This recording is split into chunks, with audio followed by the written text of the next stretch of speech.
Assalamualaikum warahmatullahi wabarakatuh. Oke, kita berjumpa kembali dalam video pembelajaran matematika. Di kesempatan kali ini kita akan membahas materi TRO, Teknik Riset Operasional. Tepatnya adalah transshipment. Oke, kita langsung saja di sini bahas materi yang berkaitan dengan transshipment. Sebelum kita bahas transshipment, di sini saya akan menjelaskan dulu materi yang berkaitan dengan transportasi. Karena masalah transshipment itu sebenarnya hanya perluasan dari masalah transportasi. Oleh karena itu, teman-teman harus paham terlebih dahulu transportasi, ya, bagaimana untuk menyelesaikan masalah tersebut. Ya. Oke, kita bahas transportasi. Inti permasalahan dari transportasi adalah bagaimana cara mendistribusikan barang sehingga permintaan terpenuhi semua, tetapi dengan biaya pengiriman yang paling minimum. Itu adalah masalah transportasi. Teknik pengiriman dalam transportasi itu dilakukan secara langsung. Artinya apa? Artinya adalah kita dapat mengirim langsung dari sumber ke tujuan tanpa ada perantara. Nah, ini adalah transportasi. Masalahnya bagaimana pendistribusian barang sehingga biaya pengiriman minimum tetapi dilakukan secara langsung dari sumber ke tujuan. Kemudian kemarin, ya, di materi yang sebelumnya sudah kita bahas transportasi dapat diselesaikan dengan beberapa metode. Yang sudah kita bahas metode barat laut, kemudian metode Vogel. Dua metode ini digunakan untuk menyelesaikan masalah transportasi. Yang diperoleh itu hanya tabel penyelesaian awal. Tabel penyelesaian awal itu harus dicek dulu, ya. Apakah memenuhi syarat awal? Apa syarat awalnya? Syarat awalnya adalah jumlah basis harus sama dengan jumlah baris ditambah kolom dikurangi 1. Ini syarat awal yang harus dilakukan setelah kita selesai menggunakan metode barat laut maupun Vogel. Ada dua kemungkinan yang bisa terjadi. Yang pertama, tidak memenuhi syarat awal ini. Artinya ruas kiri, ya, ini ruas kiri dengan ruas kanan itu berbeda. Apa yang harus dilakukan? Yang dilakukan, tambahkan variabel basisnya atau variabel dummy untuk memenuhi syarat awal ini. Kemungkinan yang kedua, sudah memenuhi. Kalau sudah memenuhi, kita langsung ke langkah selanjutnya. Pengecekan dengan menggunakan UI dan VJ. Hasilnya ada dua. Yang pertama, optimal. Kalau sudah optimal, kita beruntung. Artinya sudah kita bisa hitung biaya pengiriman, ya. Kalau tidak beruntung, ya tabelnya belum optimal, ya. Kalau belum optimal, ada dua pilihan ya. Sorry, bukan dua ya, satu. Kita harus lakukan looping ya.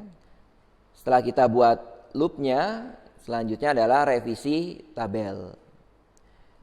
Setelah diperoleh tabel baru dari proses revisi tabel, ya kita kembalikan lagi ke pengecekan ya. Jadi akan kembali lagi seperti ini ya. Pengecekan ya ada dua kemungkinan lagi, optimal dan belum optimal, dan seterusnya sampai diperoleh tabel yang optimal ya. Oke, ini adalah alur dari transportasi. Mudah-mudahan teman-teman paham ya. Karena sekali lagi transshipment itu hanya perluasan dari masalah transportasi. Sederhananya nanti akan kembali lagi ke model transportasi. Nah, kalau sudah kembali ke model transportasi ya kita gunakan algoritma transportasi barat laut atau Vogel.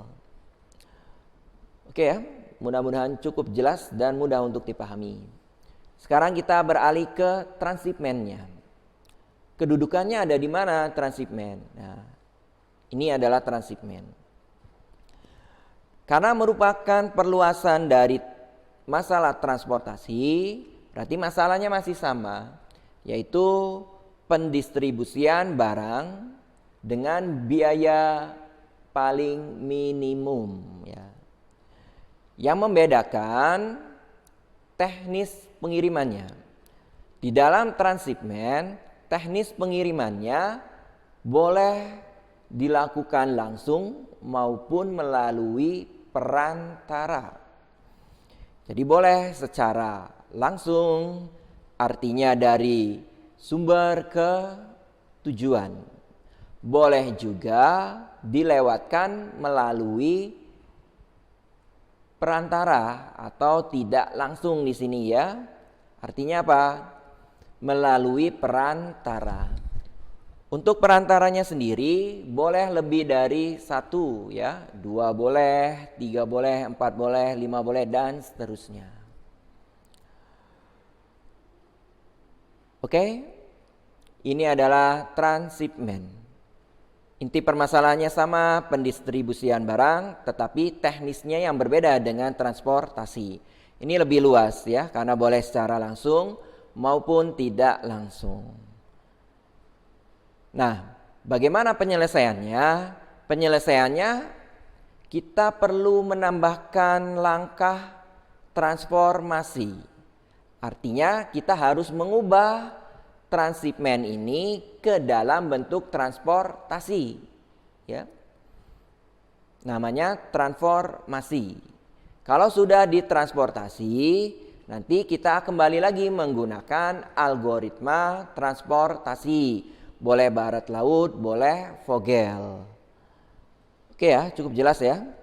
Jadi intinya, kesimpulannya, kita memerlukan yang namanya transformasi. Mengubah bentuk transshipment ke dalam bentuk transportasi. Itu langkahnya. Langkah selanjutnya kembali lagi ke algoritma transportasi. Kalau masih bingung algoritmanya, silahkan teman-teman lihat video pembelajaran sebelumnya berkaitan dengan metode barat laut maupun Vogel. Oke, ini adalah penjelasan disertai dengan alurnya seperti apa supaya memudahkan pemahaman teman-teman di sini. Oke, kita simpulkan lagi, intinya kita harus lakukan transformasi. Oke, kita lanjutkan. Karena intinya adalah transformasi, berarti kita harus belajar ya untuk mentransformasi bentuk transshipment ke transportasi. Langkah pertama yang harus teman-teman lakukan ya, cek keseimbangan soal. Ceknya gimana ya? Kita harus jumlahkan persediaan totalnya ada berapa, permintaan totalnya ada berapa. Kalau sama berarti soal seimbang ya. Kemudian kalau persediaan tidak sama dengan permintaan, ya kita simpulkan tidak seimbang. Kalau tidak seimbang, ya kita harus menambahkan. Namanya adalah sumber atau tujuan semu, ya. Nanti disesuaikan saja di sini, ya. Kita tambahkan sumber semu atau tujuan semu. Langkah yang kedua, teman-teman harus tentukan titik sumber, titik tujuan, dan titik perantara. Boleh dikatakan titik sumber ini adalah titik sumber murni, ya, boleh. Titik tujuan boleh dikatakan titik tujuan murni dan perantara. Ciri dari titik sumber, ya, panah hanya masuk, ya. Ini cirinya. Panah hanya masuk. Itu ciri dari titik sumber. Titik tujuan, cirinya adalah panah hanya keluar. Sekali lagi, panah hanya keluar. Kemudian titik perantara, cirinya adalah panah ada yang masuk dan ada yang keluar. Oke, ini langkah yang nomor 2. Langkah yang nomor 3, tentukan persediaan dan permintaan di setiap titik. Titik sumber dan titik tujuan. Titik sumber itu sama dengan S, ya biasanya. Kemudian titik tujuan sama dengan D. Kemudian yang terakhir titik perantara. Nah ini berbeda ya, titik perantara itu adalah S ditambah dengan total, ya. Total persediaan saja boleh atau total permintaan saja. Kemudian bisa juga titik perantara itu adalah D ditambah dengan total. Ya. Total permintaan berarti kalau di sini. Kalau ini persediaan. Karena seimbang ya berarti sama saja. Kita mau mengambil persediaan boleh, permintaan juga boleh. Langkah yang terakhir, tentukan biaya pengiriman dari sumber ke tujuan. Nah, ini adalah langkah-langkah transformasi bentuk transhipment ke transportasi. Mudah-mudahan cukup mudah ya untuk dipahami.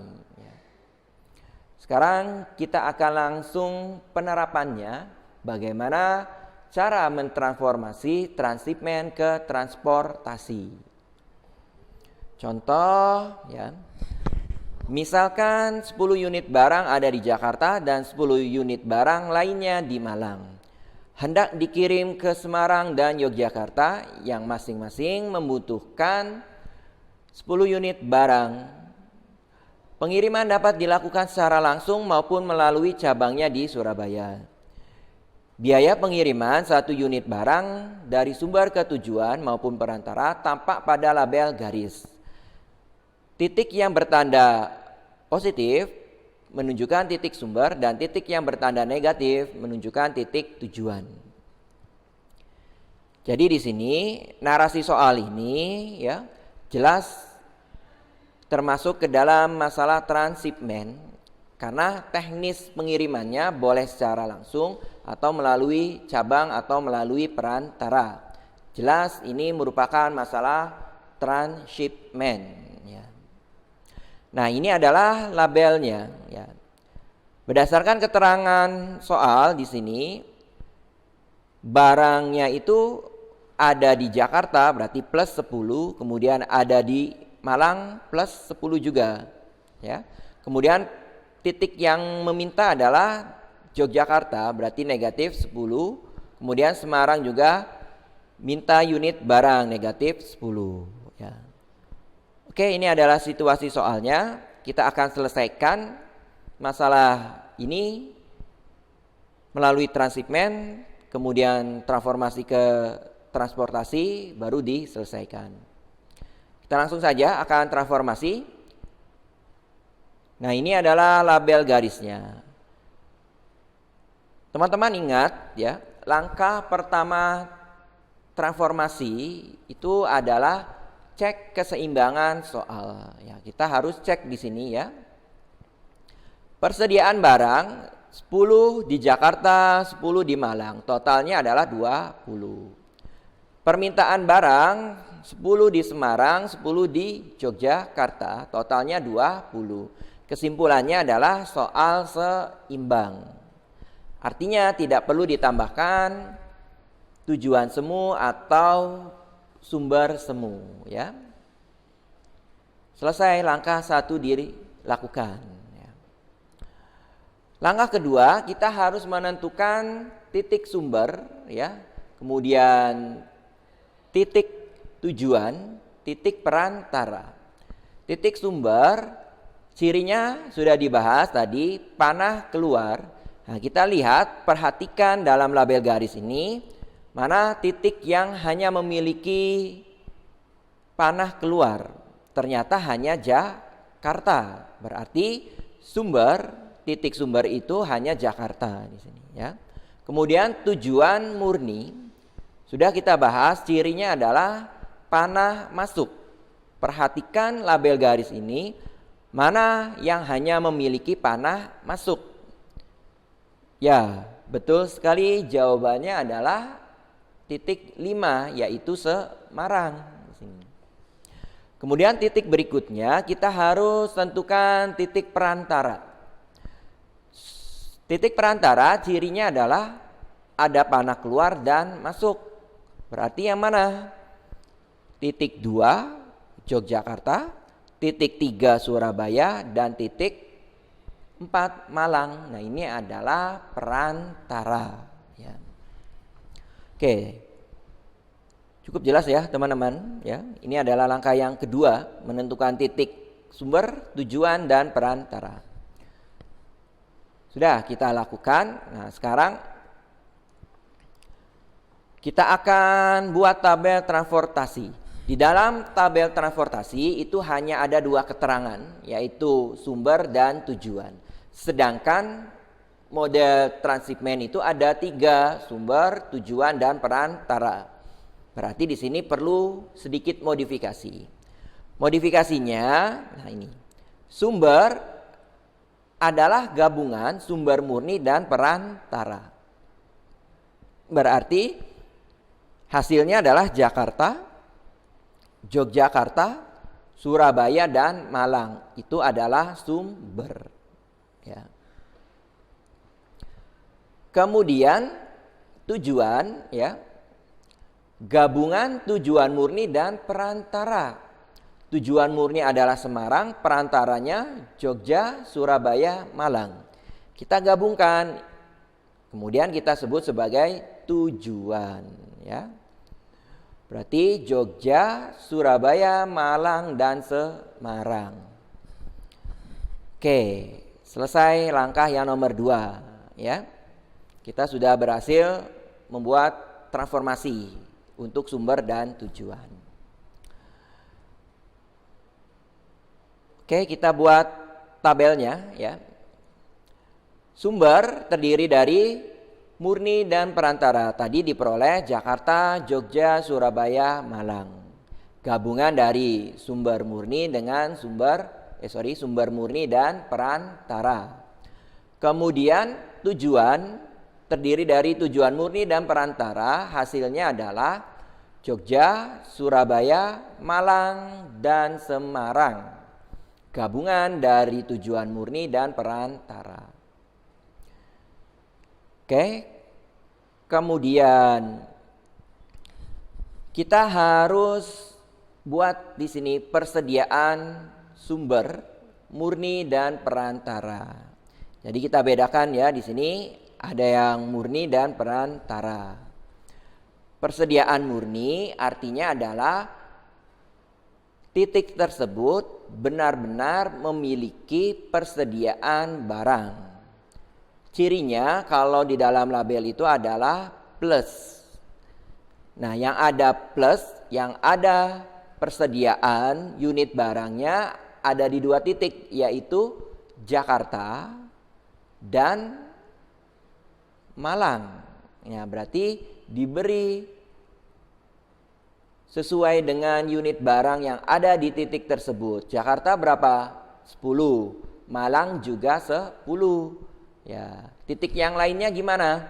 Karena Yogyakarta dan Surabaya sebenarnya tidak ada unit barangnya karena hanya berlaku sebagai perantara, ya. Berarti 0 di sini persediaan murninya. Karena kenyataannya memang tidak ada persediaan barang di titik Jogja dan Surabaya. Oke, paham ya? Ini adalah persediaan sumber murni. Kemudian persediaan sumber perantara. Jakarta ini bukan perantara. Berarti persediaannya 0 karena tidak dapat kiriman dari titik yang lain, ya. Jogja perantara, berarti di sini persediaannya adalah total persediaannya berarti berapa totalnya? 20. Ya, berarti di sini ditambahkan 20. Kemudian Surabaya juga perantara, berarti persediaan sebagai perantaranya adalah 20 total persediaannya. Kemudian Malang juga sama di sini, ya. 0, 20, 20, 20. Karena ketiga titik ini juga berfungsi sebagai perantara. Total barang yang dapat diterima adalah total persediaannya berarti 20. Kalau total persediaannya 40 ya berarti totalnya 40, 40, 40. Paham ya? Oke, selanjutnya kita jumlahkan 10, 20, 20, 30. Nah, persediaan total inilah yang kita gunakan di tabel transportasi. Berikutnya permintaan. Permintaan juga sama, ya. Permintaan tujuan murni, ya.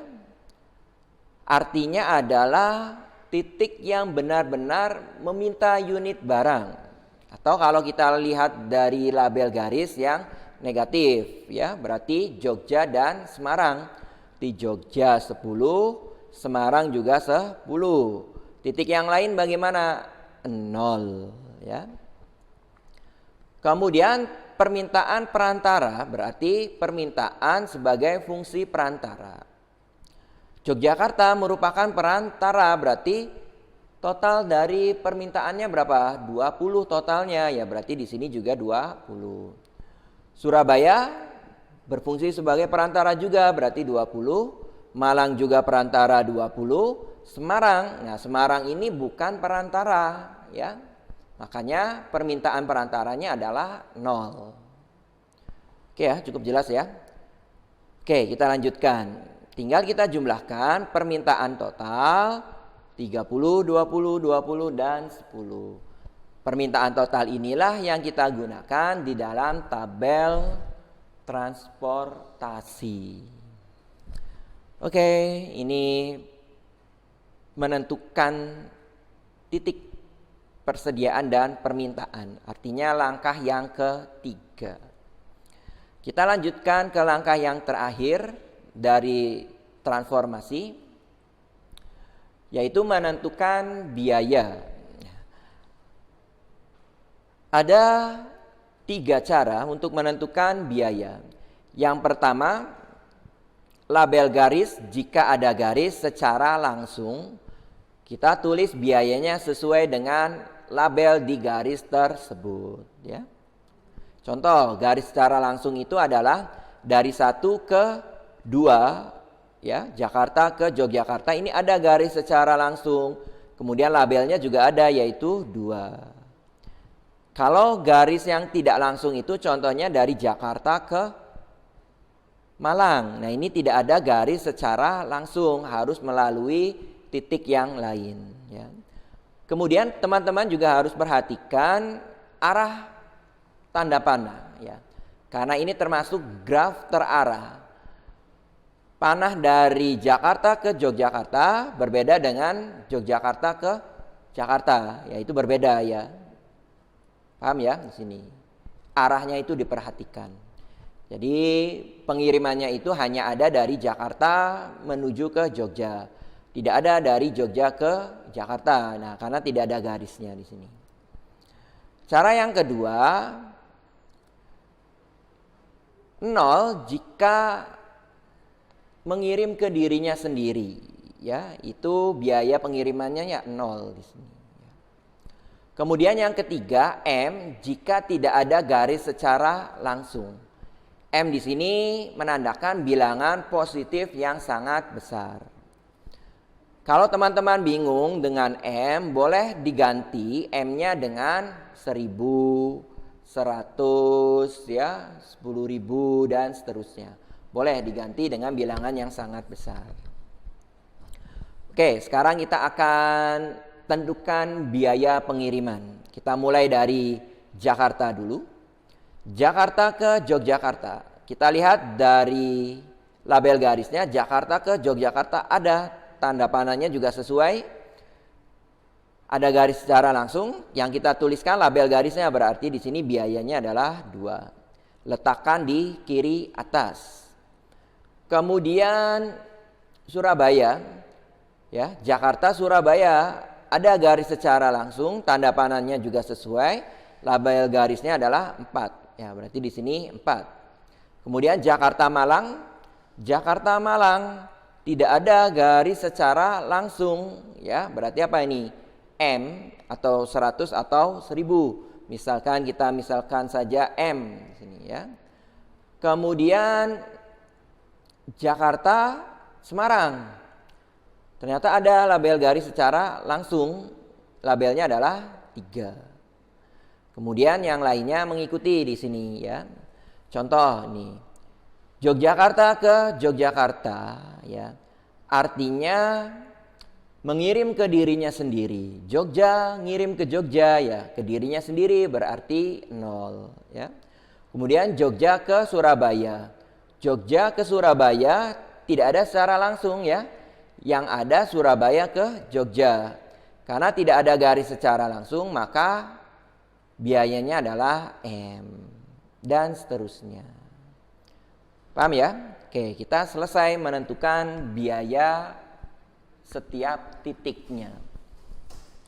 Sekarang kita lanjutkan, ya, karena sudah terbentuk tabel transportasi, ya, kita gunakan algoritma transportasi. Pilihannya menggunakan metode barat laut atau menggunakan metode Vogel, ya. Jadi ini sudah berhasil transformasinya, ya. Kita kembali lagi ke materi sebelumnya, yaitu penyelesaian menggunakan transportasi. Oke, misalkan kita gunakan metode Vogel. Nah ini, ya, ini adalah tabel transportasi yang sudah berhasil kita ubah dari transhipment ke transportasi, ya. Oke, kita langsung selisihkan, ya, untuk baris yang pertama, 2 yang terkecil adalah 2 dengan 3, kita selisihkan 1, ya. Kemudian baris yang kedua, 0 dengan 5, kita selisihkan 5. Kemudian baris ketiga, 0 dengan 1, ya, kita selisihkan 1, ya. Kemudian 0 dengan 2, kita selisihkan berarti 2, ya. Berikutnya kolom, ya, berarti 0 dengan 1, ya, kita selisihkan 1. Kemudian kolom kedua 0 dengan 2, kita selisihkan 2. Kemudian 0 dengan 5, kita selisihkan 5. Kemudian kolom yang ketiga 3 dengan 3, kita selisihkan 0. Pilih yang terbesar, ya. Kebetulan di sini 5, di sini 5. Kemudian di setiap selnya 5 ini ada 0, jadi bebas, silahkan teman-teman pilih yang mana saja di sini, ya. Karena kedua 5 ini memiliki biaya sel yang paling kecilnya itu sama, 0, ya. Misalkan kita pilih yang di sini, kita isi di sini berapa permintaannya 20, persediaannya 30, berarti kita isi 20. Kemudian mana baris atau kolom yang sudah tidak dapat terisi atau kita hapus adalah kolom ketiga, kita hapus, ya. Selesai, lanjutkan, selisihkan lagi 2 dengan diselisihkan 1, ya. Kemudian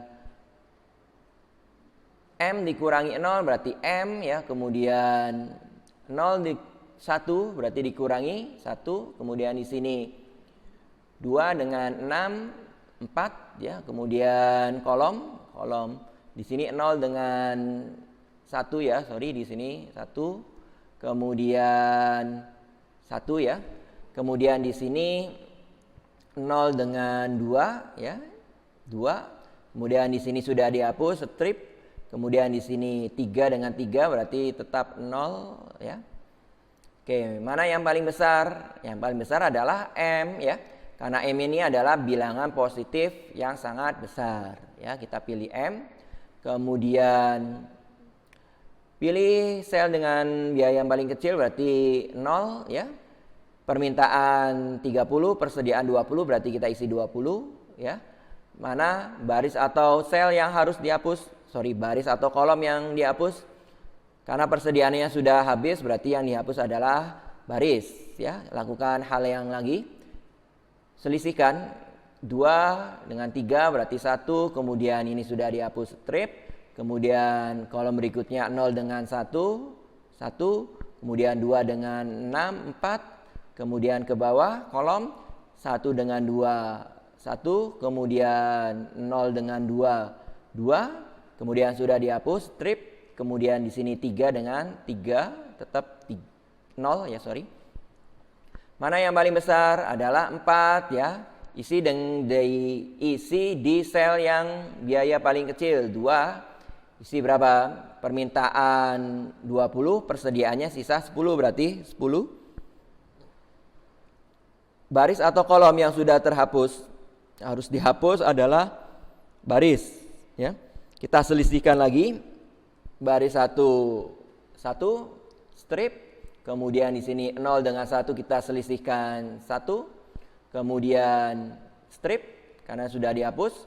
Kemudian di sini adalah 1, kemudian di sini adalah 4. Kemudian strip sudah dihapus, kemudian di sini tetap 0. Mana yang paling besar adalah 4 ya. Pilih sel dengan biaya terkecil berarti 0. Permintaan 20, persediaan 20 berarti isi di sini tinggal permintaannya tinggal 10 ya. Karena sudah dikirim dari sini ya. Berarti 10, persediaan 20 berarti ya kirim 10 saja di sini ya. Baris atau kolom yang harus dihapus adalah kolom ya, kolom 2 dihapus. Kita selisihkan lagi. 1, kemudian strip, 2, strip, 1, strip, kemudian 0 ya. Mana yang paling besar adalah 2. Pilih sel dengan biaya paling kecil di baris 3 berarti 1 isi 10 ya. Oke, betul. Kemudian baris atau kolom yang dihapus baris. Kemudian kolom juga dihapus ternyata di sini ya. Karena baris dan kolom dihapus secara bersamaan, maka perlu ditambahkan variabel dummy. Penambahan variabel dummy-nya di sel yang barusan terhapus. Berarti pilihannya di 3 atau 2. Kita pilih misalkan di 2 ya.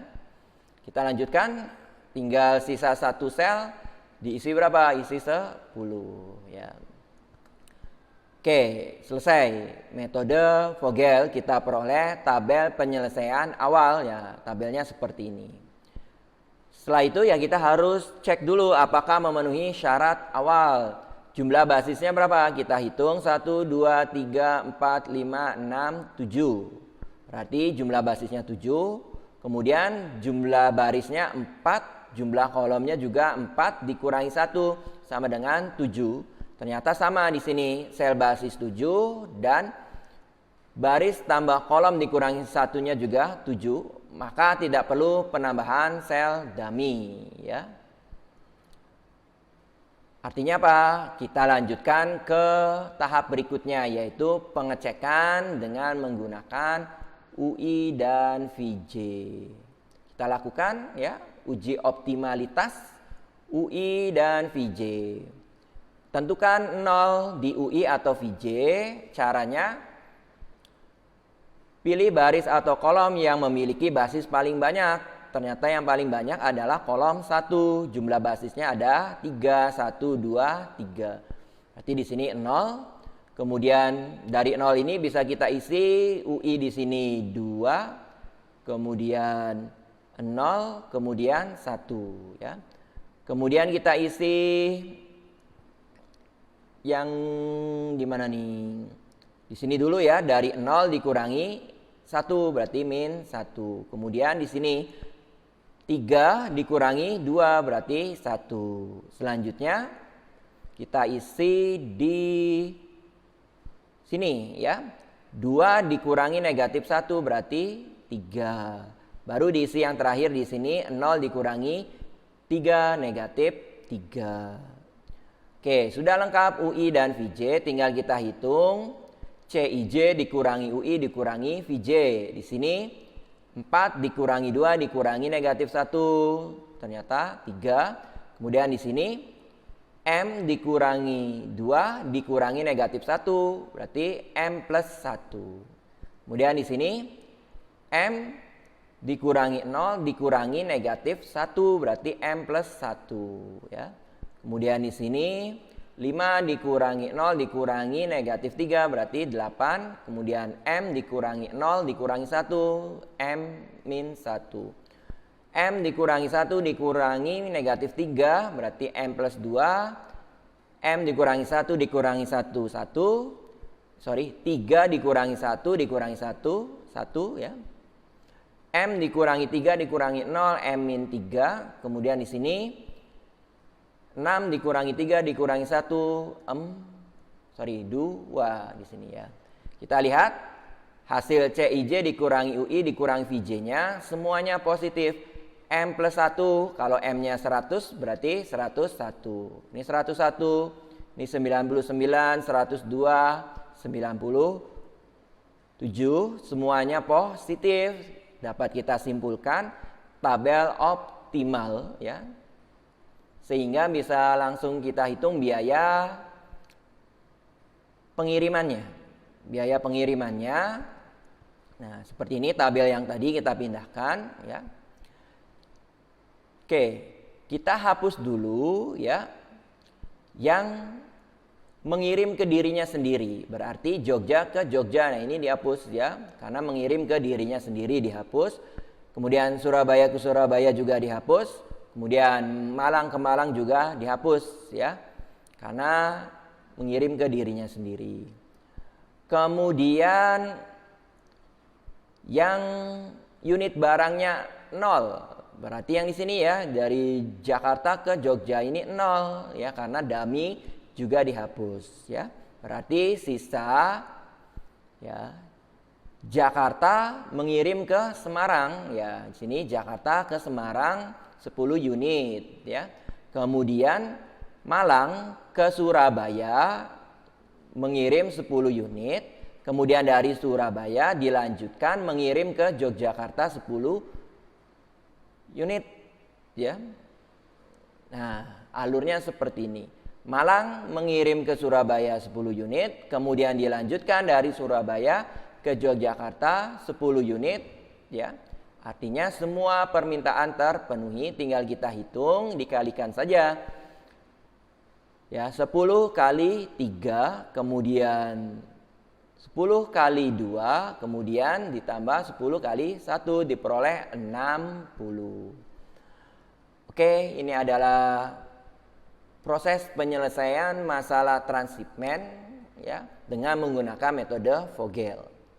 Jadi sudah jelas ya, dari awal itu kita hanya menambah satu tahapan, yaitu transshipment.